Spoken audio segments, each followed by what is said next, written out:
ప్రియమైనటువంటి దేవుని బిడ్డలారా, ఈ ఉదయకాల సమయంలో దైవ సన్నిధానానికి వచ్చిన దేవుని బిడ్డలైనటువంటి మీ అందరికీ ప్రభు యేసు నామం పేరిట నా శుభాభివందనములు తెలియజేస్తున్నాను.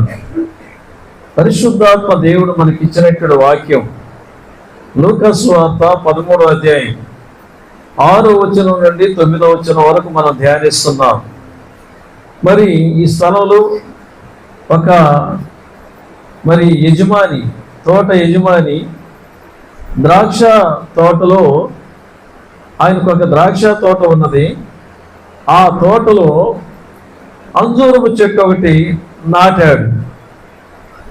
నాటినప్పుడు మరి అది పెరగంగా కాపు కాయడానికి ఒక కాలం అనేది ఉంటుందండి. అది పెరిగి కాపు కాసే ఆ కాలాన ఆయన ఏమైనా ఆ చెట్టులో ఏమైనా దొరుకునేమో, ఫలాలు దొరుకునేమో, కాసినేమో చూద్దామని వస్తున్నాడు. మొదటి సంవత్సరం వచ్చాడు, ఏమి లేదు. రెండో సంవత్సరం వచ్చాడు, ఏమి లేదు. మూడో సంవత్సరం వచ్చాడు, ఏమి లేదు. తరువాత ఆయన చూసి తోటమాలిని పిలిచి చెప్తున్నాడు, నేను 3 సంవత్సరాల నుండి ఈ చెట్టు ఏమైనా కాయలు కాస్తుందేమో, ఫలాలు ఇస్తుందేమోనని చూస్తున్నాను, వెతుకుతున్నాను, ఏమీ కనిపించలే.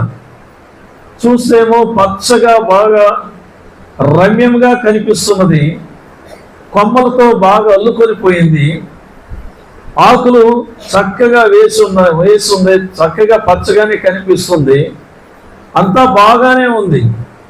కానీ ఈ కాలమున, పండ్ల కాలమున పండ్లు ఒక్కటి కూడా కనిపించడం లేదు. గనుక ఈ చెట్టు వలన ఈ భూమి ఎందుకు వ్యర్థమైపోవాలి, కొట్టేసాయి, నరికేసాయి అన్నాడు అంతే. అయితే తోటమాలికి మాత్రం మనసు రాల దాన్ని కొట్టేసేదాని కొరకు. ఎందుకంటే దానిని ఎంతో చక్కగా పరామర్శించినటువంటి ప్రేమ, దానిని ఎంతో చక్కగా దానికి సేవలు చేశాడు, చుట్టూ త్రవ్వాడు, ఎరువేశాడు, మరి ఆ చెట్టుని ఎంతగానో ప్రేమించాడు. అది పెరిగేటప్పుడు ఆనందపడ్డాడు తోటమాలి కూడా. తోటమాలి మొదటి సంవత్సరంలో అనుకొని ఉంటాడు, సరే మొదటి సంవత్సరం కదా, సరే కాయలేదు, సరే పోని, రెండో సంవత్సరమైన కాస్తుందేమోలే అని తోటమాలి కూడా ఎదురు చూశాడు. రెండో సంవత్సరం కూడా కనిపించలా. మూడో సంవత్సరం కూడా తోటమాలి ఓపికతో కనిపెట్టుకున్నాడు. కానీ తోట యజమాని మాత్రం నరికేసేయి అన్నాడు అంతే. ప్రియమైన దేవుని బిడ్డలారా, పెంచినటువంటి ప్రేమ తోటమాలి యొక్క మనస్సుకును తోట యజమానికి మధ్యలో వచ్చి నిలబడుతుంది ప్రేమ. తోటమాలికి మనస్సు రావడం లేదు. ఆ ప్రేమ, మమకారం అనేది మధ్యలో వచ్చి నిలబడుతుంది. ఆయన అంటాడు యజమానితో, 8వ వచనంలో, అయ్యా నేను దాని చుట్టూ త్రవ్వి ఎరువు వేయమట్టుకు ఈ సంవత్సరం కూడా ఉండనిమ్ము. అంటే చుట్టూ త్రవ్వలేదా ఆయన? చుట్టూ దానికి సేవ చేయలేదా? చేశాడు. అయినా ఆ ప్రేమ అనేది, ఆ మమకారం అనేది ఆ చెట్టును నరకడానికి మనసు రావటం లేదు. ఆ ప్రేమ, మమకారం వచ్చి అడ్డం నిలబడుతుంది. ఈ సంవత్సరం కూడా ఉండనిమ్ము, అది ఫలించినా సరే, లేని ఎడలా నరికించి వేయమని అతనితో చెప్పాను. ఎవరితో అన్నాడు? యజమానితోనే చెప్తున్నాడు, అయ్యా ఈ సంవత్సరం కూడా ఉండనిమ్ము, ఫలిస్తే సరే, లేదంటే నరికించేసేయ్యా. ప్రియమైన దేవుని బిడ్డలారా, ప్రతి ఒక్క మనిషి యొక్క ఉద్దేశం, ఒక కార్యం చేస్తున్నాడంటే దానిలో ఏదైనా ఒక ప్రతిఫలాన్ని వెతుకుతాడు. అదే రీతిగా దేవుడు కూడా ప్రతి మనిషిని ఆశీర్వదించాడు. ఆదిలో మనుషులను సృష్టించినప్పుడు ఆదికాండం 1వ అధ్యాయంలో మనం చూస్తే 26, 27, 28 వచనాలు చూస్తే మీరు ఫలించి అభివృద్ధి పొందండి అని ఆశీర్వదించాడు ఆయన. అప్పుడు ఆయన సృష్టించినటువంటి మానవుడి పట్ల ఆయనకున్నటువంటి మమకారం, ఆయనకున్నటువంటి ప్రేమ, ఆయనకున్నటువంటి దయ, ఆయనకున్నటువంటి ఆశ ఎంత గొప్పదై ఉంటే కదండి. ఏమన్నాడు ఆయన? మీరు ఫలించి అభివృద్ధి పొందమని ఆశీర్వదించాడండి. 28వ వచనంలో దేవుడు వారిని ఆశీర్వదించను. ఎట్లనగా వివరంగా చెప్తున్నాడు అక్కడ. మీరు ఫలించి అభివృద్ధి పొంది విస్తరించి భూమిని నిండించి దాన్ని లోపరుచుకొనుడి.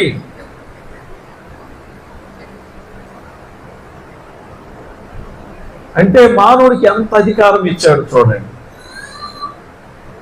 మానవుడిని ఈ సృష్టినే ఏలమని అధికారం ఇచ్చాడు.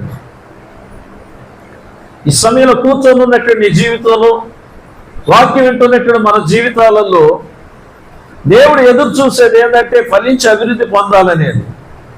ఏ విధంగా ఫలించి అభివృద్ధి పొందగలుగుతాం?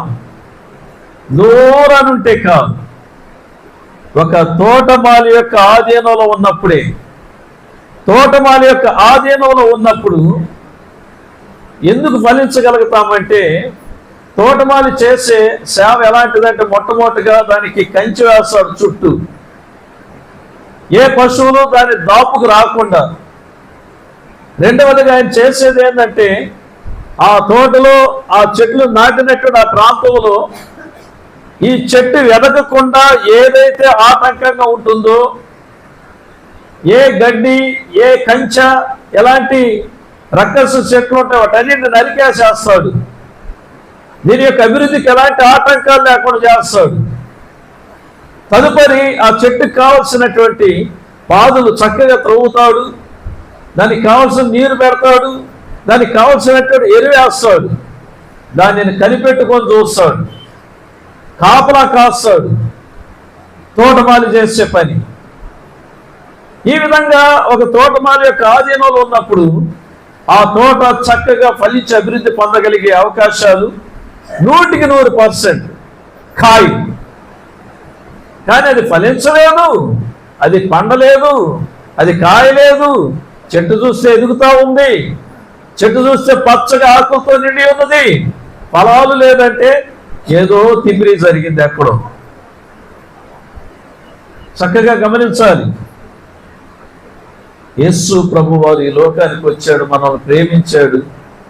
పాపముతో శాపంతో ఉన్నటువంటి నిన్ను నన్ను విమోచించడానికి మరి మానవ రూపిగా ఈ లోకంలోనికి వచ్చాడు. తన ప్రేమను పంచిపెట్టాడు.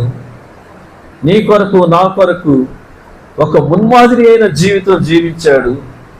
ఏ విధంగా మనం బ్రతకాలి అనేది నేర్పించాడు. ఏ విధంగా సాటి వ్యక్తితో ఉండాలనేది నేర్పించాడు. ఏ విధంగా క్షమించాలనేది నేర్పించాడు. ఏ విధంగా మనలో ఫలభరితమైన జీవితం జీవించాలనేది నేర్పించాడు. చివరికి తన ప్రేమను తన త్యాగము ద్వారా చూపించిపోయాడు ఆయన. ఇప్పుడు ఆయన వెళ్ళిన తరువాత ఆత్మీయ జీవితంలో, విశ్వాస జీవితంలో ఎదగడానికి ఎవరిని పెట్టాడు? తండ్రి అయిన దేవుడు. ఎవరున్నారు ఇప్పుడు? యేసు ప్రభు అప్పుడే అన్నాడు శిష్యులతో, నేను వెళ్ళడం వల్ల మీకు మంచిది, నేను వెళ్ళిన తర్వాత మీ మధ్యలోనికి ఆదరణకర్త వస్తాడు, ఆయన మీకు సమస్తాన్ని బోధిస్తాడు, సమస్తాన్ని మీకు బయలుపరుస్తాడు, సమస్తం ఆయన మిమ్మల్ని నడిపిస్తాడు సర్వసత్యంలోనికి అన్నాడు. ఇప్పుడు మనల్ని సర్వసత్యంలోనికి నడిపించడానికి ఎవరున్నారు? పరిశుద్ధాత్మ దేవుడు ఉన్నాడు. ఇప్పుడు పరిశుద్ధాత్మ దేవుడు మనలను అనేక రీతులుగా సంధిస్తున్నాడు. నీవు నేను ఆత్మీయ జీవితంలో ఫలించాలి అంటే, కుటుంబ జీవితంలో ఆశీర్వాదకరంగా మనం ఉండాలి అంటే, బలహీనతల మధ్యలో ఎన్నో 1000 బలహీనతలు శరీరంలో ఉన్నా కూడా ఆరోగ్యంగా ఉండగలిగి జీవించగలిగే శక్తి మనకు కావాలంటే, పరిశుద్ధాత్మ దేవుని యొక్క ఆధీనంలో ఎప్పుడైతే మనం ఉంటామో అప్పుడే మనకి క్షేమం. హల్లెలూయా చెప్పండి. హల్లెలూయా, హల్లెలూయా. నీ కొరకు పంపబడినటువంటి పరిశుద్ధాత్మ దేవుని యొక్క ఆధీనంలో నీవు ఎప్పుడైతే ఉంటావో, ఇప్పుడు ఆయన నీకు తోటమాలి. పరిశుద్ధాత్మ దేవుడు అనేక రీతిలుగా నీ కొరకు ఆయన మొరపెడుతున్నాడు. ప్రియమైనటువంటి దేవుని బిడ్డలారా, ఈ లోకంలో ఉన్నంత వరకు యేసు ప్రభు వారు నీ కొరకు నా కొరకు ఆయన మొరపెట్టాడు. నీ నిమిత్తం నా నిమిత్తము త్యాగమయ్యాడు. అయితే ఏది ఏమైనప్పటికీ నీ ప్రియమైనటువంటి దేవుని బిడ్డలారా, కొన్ని సందర్భాలలో పరిశుద్ధాత్మ దేవుడు చెప్పశక్యము కానటువంటి మూల్గులతో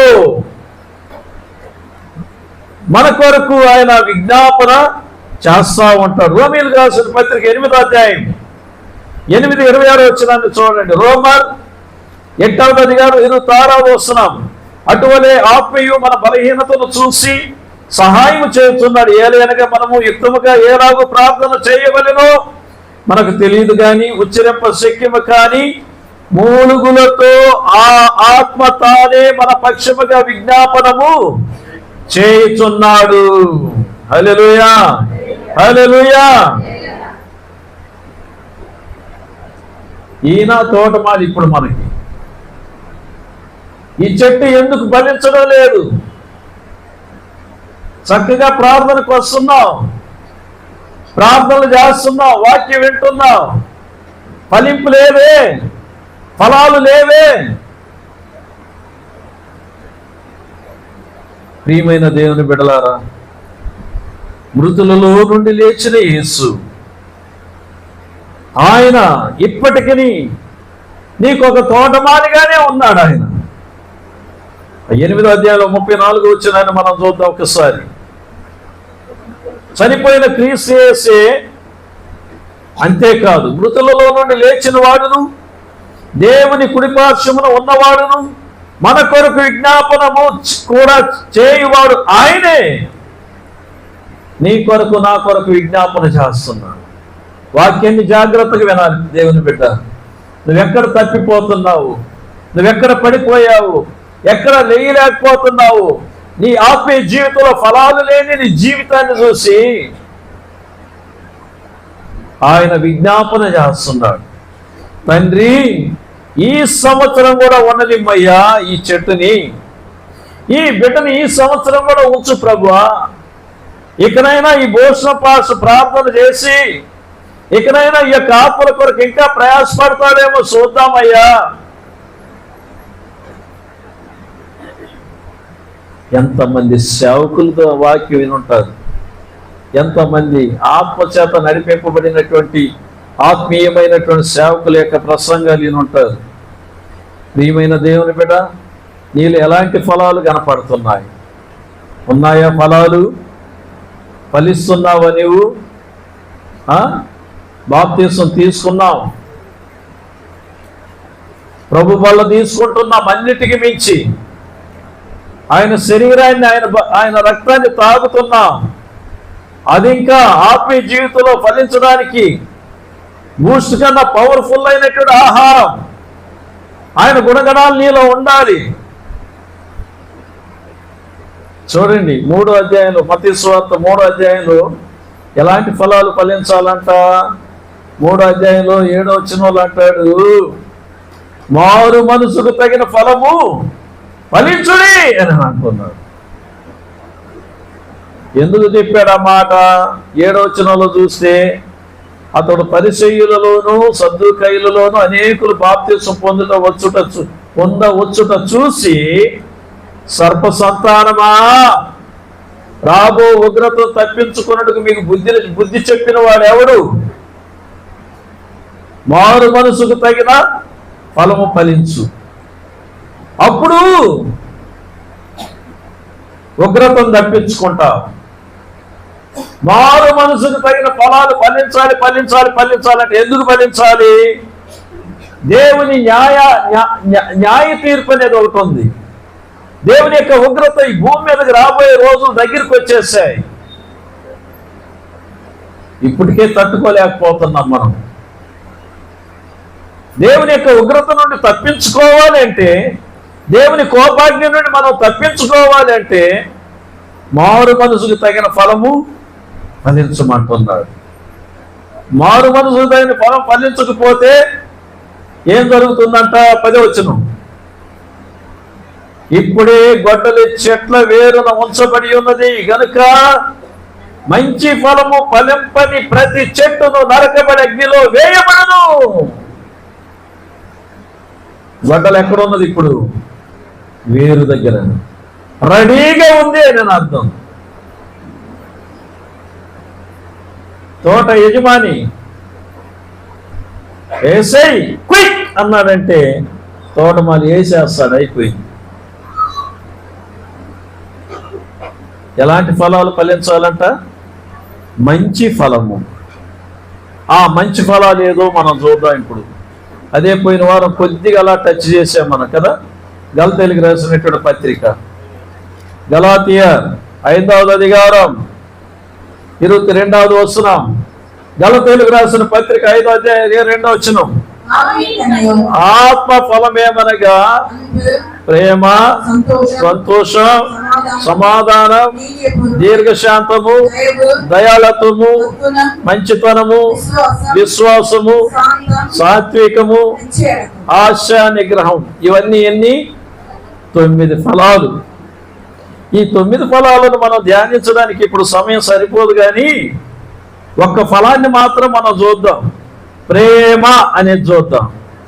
ఈ ప్రేమ ఎవరై ఉన్నారు? ప్రేమ దేవుని యొక్క వాక్యంలో కనుక మనం చూస్తే మొట్టమొదటిగా ప్రేమకు నిర్వచనం, ప్రేమ ఎవరు అని అంటే 1 యోహాను పత్రిక 4వ అధ్యాయంలో 8వ వచనంలో మనం చూస్తే దేవుడు ప్రేమ స్వరూపి అంటున్నాడు.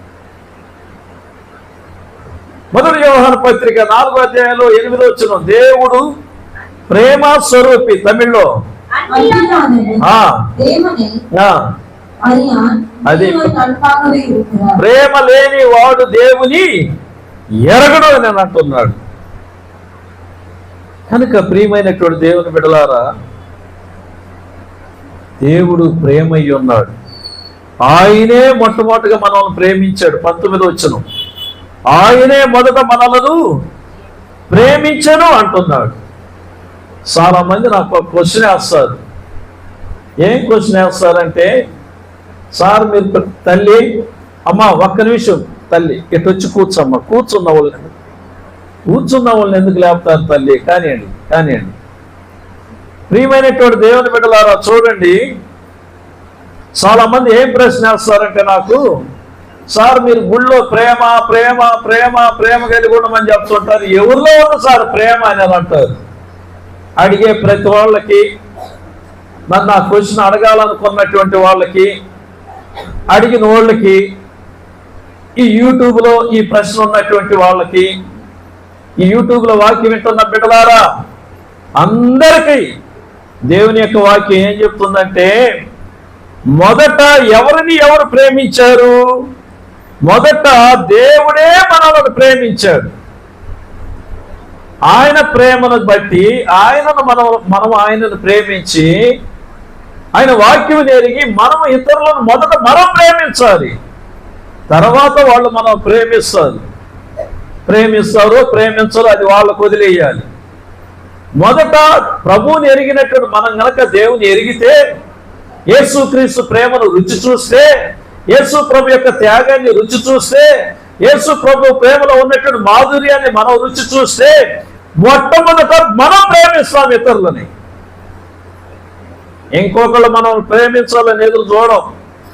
ఇంకొకళ్ళు మనల్ని ప్రేమించాలి అంటే మనం వాళ్ళని ప్రేమించాలి. కనుక ప్రియమైనటువంటి దేవుని బిడ్డలారా, ప్రేమ యేసు ప్రభు అయి ఉన్నాడు. ఆయనే ప్రేమ అయి ఉన్నాడు. కనుక ప్రియమైనటువంటి దేవుని బిడ్డలారా, దేవుని ప్రేమించడము అంటే ఏందయ్యా, ఎలాగయ్యా, ఏంటయ్యా? ప్రభువును ప్రేమించడము అనేదంటే ఎలాగయ్యా, ఏంటి అనేదంటే 1 యోహాను పత్రిక 5వ అధ్యాయము 3వ వచనం,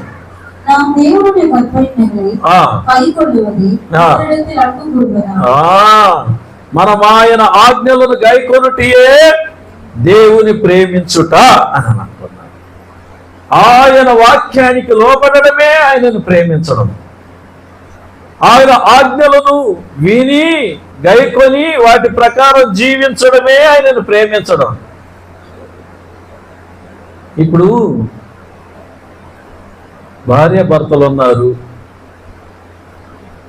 ఆ భార్య భర్తను ఎంతగా చూసుకుంటుందని అంటే, భర్త ఎక్కడికి వెళ్ళొచ్చినా, డ్యూటీకి వెళ్ళొచ్చేసరికి ఆయనకి కావాల్సిన సదుపాయాలన్నీ చెందుతూ ఉంది అని అంటే ఆ భార్య ఆయనను ప్రేమిస్తుంది అని అర్థం. ఒకవేళ ఆయన ప్రేమించకపోయినా ఈ బిడ్డ ప్రేమిస్తుందంటే ఈ బిడ్డలో ఎవరున్నారు? దేవుని ప్రేమ ఉంది కాబట్టి. దేవుని ప్రేమ ఎవరిలైతే ఉంటుందో, దేవుని ఆజ్ఞలకు ఎవరైతే లోబడతారో, దేవుని వాక్యం ఎవరిలైతే ఉంటుందో వాళ్ళు ప్రేమిస్తారు. వాళ్ళ ప్రేమను బట్టి వారి కుటుంబాన్ని దిద్దుకోగలుగుతారు. అదే రీతిగా ప్రేమ అనేది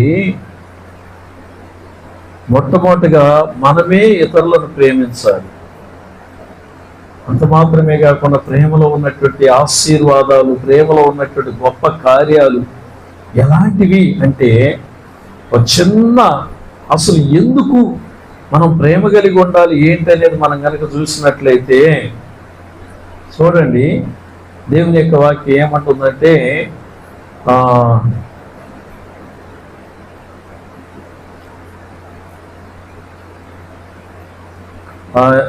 ఈ యొక్క ఎఫెసీయులకు రాసినటువంటి పత్రికలో పద్దాం మనం.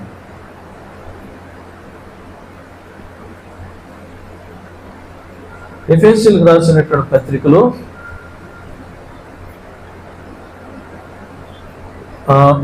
ఒక వాక్యాన్ని మనం చూద్దాం. ఇప్పుడు 4వ అధ్యాయము 15వ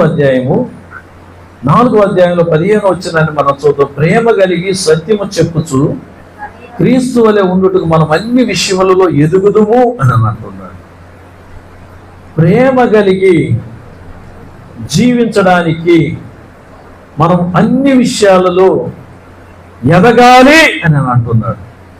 ఎందుకు ఎదగాలి అని అంటే, ఆయనను ప్రేమించు వారికి, ప్రభువును ప్రేమించు వారికి సమస్తమును కూడా సమకూడి జరుగుతాయండి. దేవుడిచ్చే ఆశీర్వాదం, దేవుడిచ్చే దీవెన, ప్రభు ఇచ్చే దీవెన చాలా గొప్పది. ఆయనను ప్రేమించు వారికి ఏది కొదువ లేకుండా సమస్తమును చేయగలిగే మన దేవుడు మనకిచ్చే ఆశీర్వాదం ఎలాగంటే, చూడండి ఇక్కడ 3వ అధ్యాయంలో మనం చూస్తే 9వ వచనం, 3వ అధ్యాయం 9, జ్ఞానమునకు మించిన క్రీస్తు ప్రేమను తెలుసుకున్నట్టుకు తగిన శక్తి గల వారు కావాలని ప్రార్థిస్తున్నాను.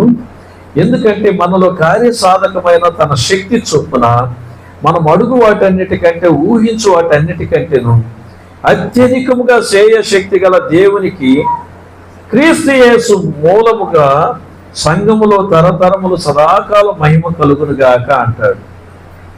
ఆయనను ప్రేమించే బిడ్డలకు, ఆయన ప్రేమలో వేరు పారినటువంటి బిడ్డలకు క్రీస్తు ప్రేమను తెలుసుకోవడానికి తగిన శక్తి కలిగి మనం జీవించేటప్పుడు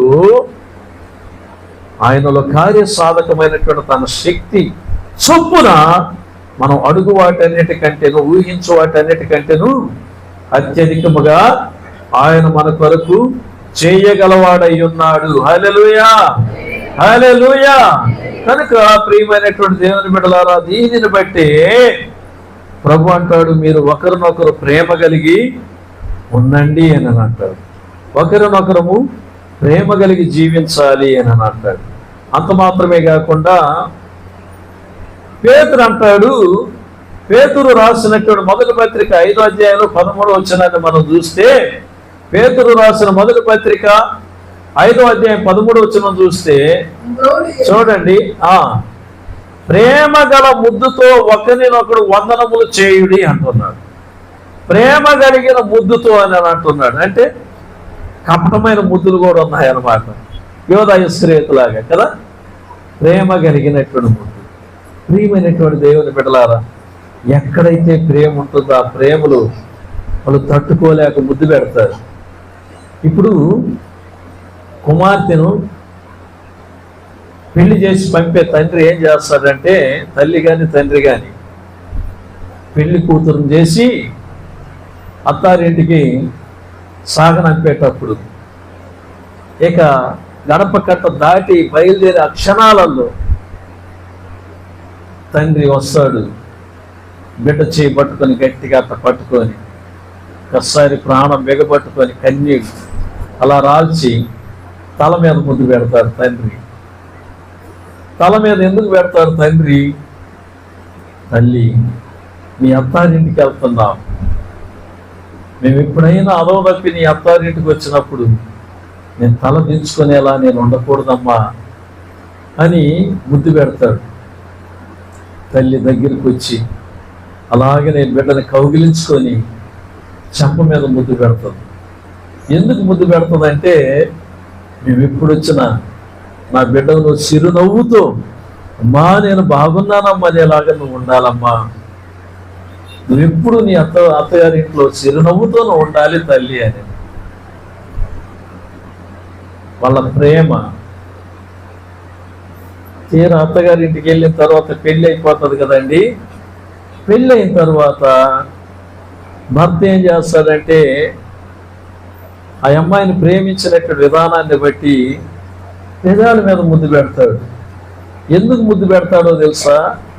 తన ప్రేమను వెల్లడిపరుస్తూ పెదవి మీద ముద్దు పెడతాడు. ఎందుకంటే మన గుట్టు, మన రట్టు, ఏ సమయంలో నేను నిన్నేదన్నా తెలుసో తెలియకేదన్నా అన్నా, నా ఇంట్లో వాళ్ళు నిన్నేదన్నా అన్నా, దయచేసి మన ఇంటి గుట్టు రట్టు చెయ్యొద్దు తల్లి అని ప్రేమతో ముద్దు పెడతాడు. ఇది ఈ ప్రేమతో కూడినటువంటి ఈ మనస్తత్వము, ఈ ముద్దు, ఈ యొక్క ఆప్యాయత ఎక్కడి నుండి వస్తుందంటే ప్రభువుని ఎరిగినటువంటి బిడ్డలలో నుండి వస్తుంది. ప్రభు ప్రేమ ఉన్నటువంటి వారిలో నుండి వస్తుంది. హల్లెలూయా, హల్లెలూయా. కనుక ప్రియమైనటువంటి దేవుని బిడ్డలారా, అదే పేతురు ఏమంటాడంటే, ఈ 4వ అధ్యాయంలో 8వ వచనాన్ని మనం చూద్దాం. చూడండి, ఆ ప్రేమ అనేక పాపములను కప్పును. సరే, చాలండి. చూడండి, ప్రేమ అనేక పాపములను కప్పును. అన్నిటికంటే ముఖ్యముగా ఒకని ఎడల ఒకడు మిక్కటమైన ప్రేమ గలవారై ఉండుడి. ప్రేమ పాపములను కప్పును. ఎవరి పాపములను ఎవరి ప్రేమ కప్పుద్దంట? అది యేసు ప్రభువుకు మాత్రమే సాధ్యం. అది ఒక తండ్రికి మాత్రమే సాధ్యం. అది ఒక తల్లికి మాత్రమే సాధ్యం. ఈ లోకంలో ఎవరికి సాధ్యం కాదు. నువ్వెంత ఫ్రెండ్షిప్ చేసినా, ఎంత ప్రాణానికి ప్రాణంగా స్నేహంగా ఉన్నా, నీ స్నేహితుడు ఒక పొరపాటు చేసినప్పుడు, లేదా నీవే ఒక పొరపాటు చేసినప్పుడు, నీవే చేయకూడనటువంటి స్నేహం ఎవరితోనైనా చేసినప్పుడు, చేయకూడనటువంటి పని ఏదో చేసినప్పుడు, మాట్లాడకూడని మాట నువ్వు మాట్లాడినప్పుడు, నీ స్నేహితుడు అన్నటువంటి వారు కొంతకాలమే దానిని కప్పి పెడతారు, దాచి పెడతారు. ఎక్కడైనా తేడా వచ్చిందో ఎంత రట్ అయిపోతుందో, టీవీ 9 కన్నా స్పీడ్గా వెళ్ళిపోతుంది. కానీ నీ పాపములను కప్పి పెట్టగలిగే ప్రేమ, నీ దోషములను కప్పి పెట్టగలిగే ప్రేమ, నీ అతిక్రమాలను కప్పి పెట్టగలిగే ప్రేమ, నీ అపరాధములను కప్పి పెట్టి నిన్ను పరిశుద్ధునిగా చేసి, నిన్ను శుద్ధునిగా చేసి, నేరారోపణ లేనటువంటి వాడిగా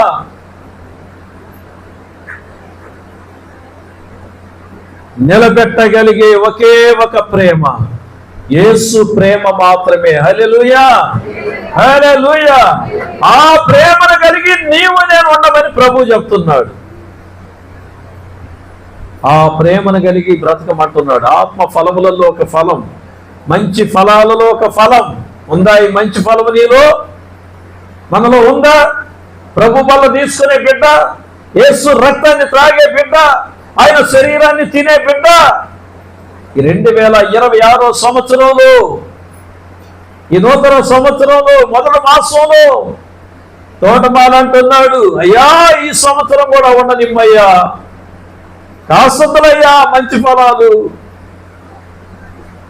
సామెతల గ్రంథం 10వ అధ్యాయం 12వ వచనం, ప్రేమ దోషములను కప్పును, ప్రేమ దోషములను కప్పును. యేసు ప్రేమ. ప్రియమైనటువంటి దేవుని బిడ్డలారా, ఈ యొక్క ఉదయకాల సమయంలో మంచి ఫలం ఇది, ప్రేమ అనే ఫలం. మంచి ఫలం ఇది, మంచి ఫలం. ఈ మంచి ఫలం ఉన్నదా మనలో? ఉంటుంది. ఆ ఫలాన్ని మనం అధికం చేసుకోవాలి. ఉంటుంది, ఖచ్చితంగా ఉండదని మాత్రం అనుకోవద్దండి. పిండి పిండిగా ఉందేమో, ఆ కాయ పెద్దదవ్వాలి, అది వృద్ధి అవ్వాలి, ఫలం అవ్వాలి, అది అనేకులు కనపడాలి, అనేకులకి ఇష్టపడాలి. అనేకులు దాన్ని చూసి, నీలో ఉన్న ప్రేమను చూసి అనేకులు నిన్ను అభినందించాలి. ఆ ప్రేమను వృద్ధి చేసుకొని మనసులో లేదని మాత్రం అనుకోవద్దు. దేవుడు ఎవరిని వ్యర్థంగా పుట్టించలే. నీలో ప్రేమ ఉంది, తీ బయటికి. అందుకే సామెతల గ్రంథంలో 17వ అధ్యాయంలో ఈ మాట అంటాడు, 9వ వచనం, నీతిమంతులు 17వ అధికారం 9వ వచనం, ప్రేమను వృద్ధి చేయగోరు వాడు తప్పిదములు దాచిపెట్టును. ప్రేమను వృద్ధి చేసుకోవాలి. మన యొక్క అంతరంగాలలో మనలో ప్రేమ కలిగి వారికి ప్రేమను నేర్పించి, నీ సాటి సహోదరులు, నీ కుటుంబంలో, నీ స్నేహితుడు, నీ అన్నదమ్ముడు, నీ అక్క చెల్లెలు, మన కుటుంబాలలో మన సహోదరులు, సంఘములో, సంఘమే మన కుటుంబం.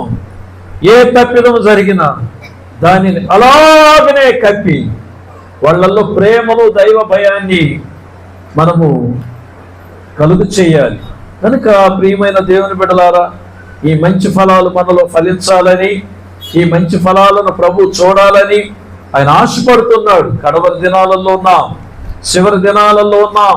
ప్రేమ లేనటువంటి వాడు వ్యర్థుడు కదా. కొరింథీయులకు రాసిన పత్రిక చూసినట్లయితే క్లియర్గా ఉంటుందండి. ప్రేమ లేనివాడు వ్యర్థుడు, చాలా క్లియర్గా ఉంటుంది ఆ మాట. 13వ అధ్యాయం కొరింథీయులకు రాసిన మొదటి పత్రిక 13వ అధ్యాయము 2వ వచనం, ప్రేమ లేని వాడనైతే నేను వ్యర్థుడును. ప్రేమ లేని వాడనైతే ఎన్నుండి కూడా ప్రేమ లేకపోతే వ్యర్థం. 14వ అధ్యాయం 1వ వచనం, ప్రేమ కలిగి ఉండుటకు ప్రయాసపడుడి అంటున్నాడు. ప్రేమ కలిగి ఉండుటకు ప్రయాసపడు. ఎందుకంటే 13వ అధ్యాయం 8వ వచనం, ప్రేమ శాశ్వత కాలముండును. ప్రేమ శాశ్వత కాలముండును.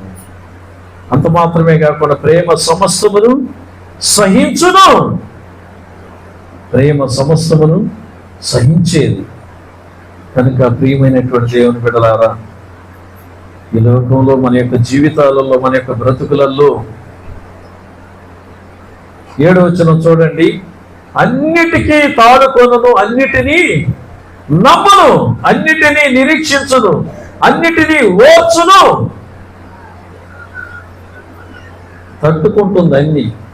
గోడ దెబ్బ, చెంప దెబ్బ కదా, బాధలు, కష్టాలు, వేదనలు, శోధనలు అన్నీ తట్టుకోగలిగేది ప్రేమ ఒక్కటే.